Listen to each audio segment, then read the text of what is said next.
என்னடா பண்ணி வச்சுருக்கீங்க அப்படின்ற மாதிரி தான் இருக்குது.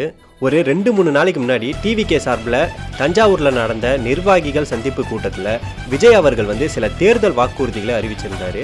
அதில் ஒரு சில வாக்குறுதிகள் மட்டும் மக்களால் அதிகமாக விமர்சனத்துக்குள்ளாச்சு. என்ன அப்படின்னா, எல்லா ரேஷன் கடைகளிலும் ஆண் விற்பனையாளருக்கு ஆண் இடையாளரும், பெண் விற்பனையாளருக்கு பெண் இடையாளரும் வந்து தமிழகத்தில் இருக்கிற எல்லா ரேஷன் கடைகள்லையும் வந்து நாங்கள் வந்து ஆட்சிக்கு வந்தால் மாற்றிடுவோம் அப்படின்னு சொல்லியிருந்தாரு. அது நிறையா யூடியூபர்ஸாலையும் சரி, நிறையா இன்ஃப்ளூயன்சராலையும் சரி, நிறையா விமர்சனத்துக்குள்ளாச்சு. சரி, அந்த வாக்குறுதியோட உண்மையான அர்த்தம் என்னன்னு சொல்லி பார்ப்போமா?